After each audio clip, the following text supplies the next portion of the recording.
and Dorota, you're with us still, hopefully. Both Dorota and Chris pointed to a number of elements where there's certainly some work to be done, Katherine.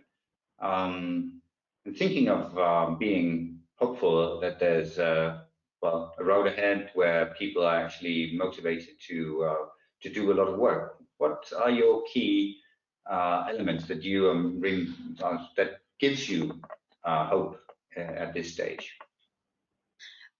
Partly the fact that we're having these very interesting conversations, and you're hearing from three quite diverse organizations, three quite diverse perspectives and windows into this multifaceted challenge. And in our different ways, we're all ultimately saying very, very similar things. Chris used that lovely phrase, this is a political economy of health. You know, we need to understand the way the economy operates, questions of power and politics and resource distribution. Dorothea talked very much about the social determinants of health, which really resonates with what I was saying about just daring to ask why and looking upstream. So where I get hope, and I'll be really honest with you, it's not every day I'm hopeful, but when I do feel hopeful when I come to conversations like this, where you're getting this mobilization of all sorts of people in their different spheres of influence who are ready to engage in these challenges about the nature of the economy, and the fact that there are so many people rolling up their sleeves and delivering change. And you heard some brilliant examples from Chris there, but also equally, as Dorothea was saying, linking arms and collaborating and saying we won't do this on our own. We all need to do this together, and that is where I think we need to find hope. So I'm really excited to work with you both. So if I can ask you, Katherine, and then Dorota and Chris afterwards, your key sort of, not necessarily on your Christmas list, but your key wish in the months or years to come would be now? Was that to me?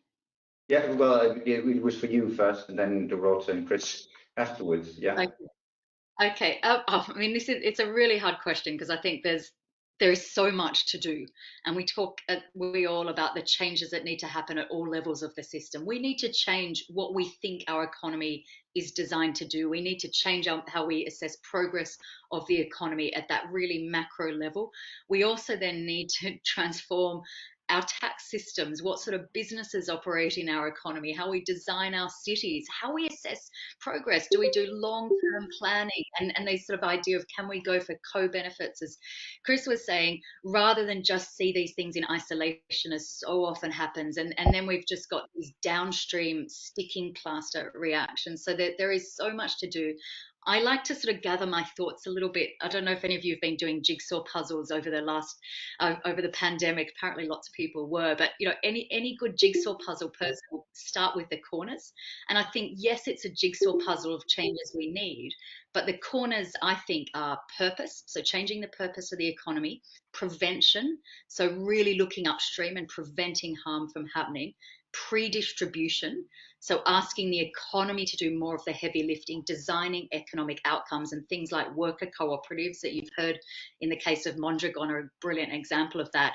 And then the final P, these corners, is that it has to be people powered, really putting people at the forefront of these conversations so they don't feel these decisions and discussions are happening in a remote way. So maybe a final P is shift in paradigm. Yeah. Dorota, on your Christmas list? Yes. Oh gosh, what's on my Christmas wish list for that? Don't have to mention. Sorry. You don't have to mention all of them. No. Well, I guess what would be already helpful for us working here at the EU level in Brussels is to see really the council conclusions of the Finnish presidency being actually kind of worked out in more detail by the European Commission and the member states. I'd say for us, I'd love to see, for example, a communication and an action plan from the Commission on how to how to take it forward, how to link it with the ongoing investment and funding processes at the EU level, how to complement the national, regional, and local efforts.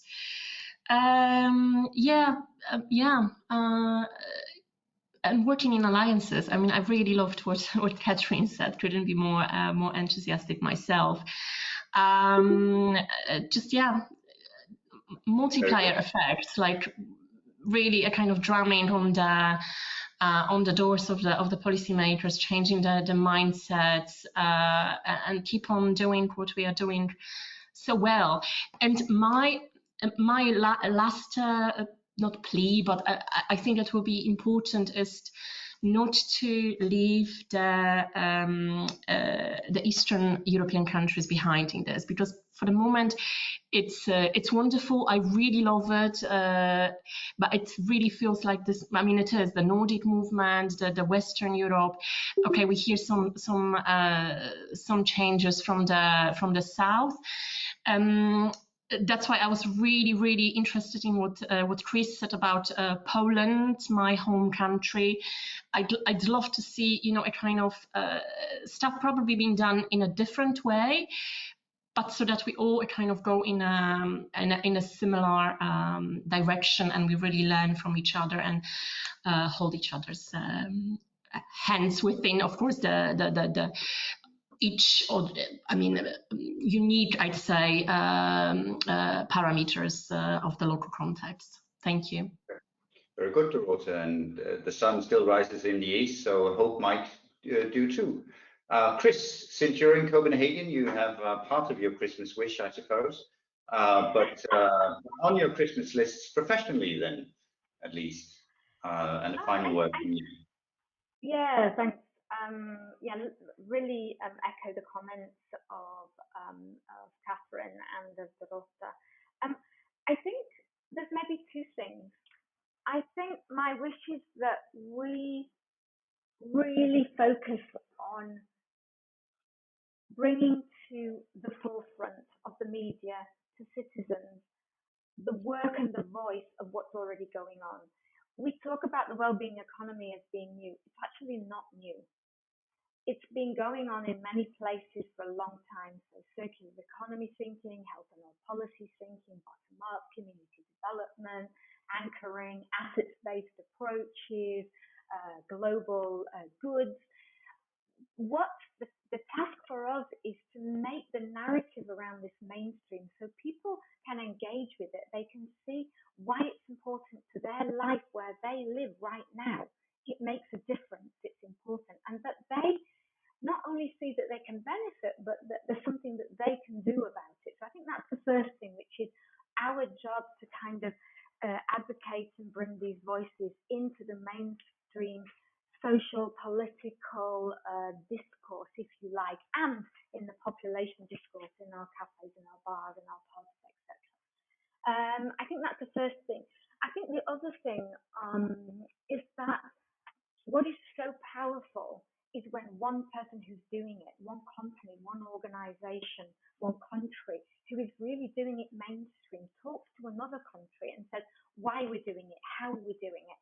So this is why our work will be at the end of this year, a first inter-country dialogue on this between innovating countries.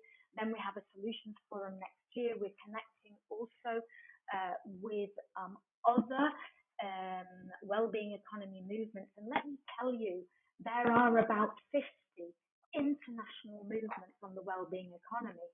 So what I would hope that from our work is that our work is connecting with things like Beyond the Limits to Growth, the Club of Rome, to all these initiatives, and making sure that they are advocating for health, for equity at the center of their wellbeing economy initiatives, which might be working on education and human capital, which might be working on new economic models. This is the way that we will build and accelerate change and embed it into different parts of society and the political economy. So I know that's a big wish, but I actually do think it's possible.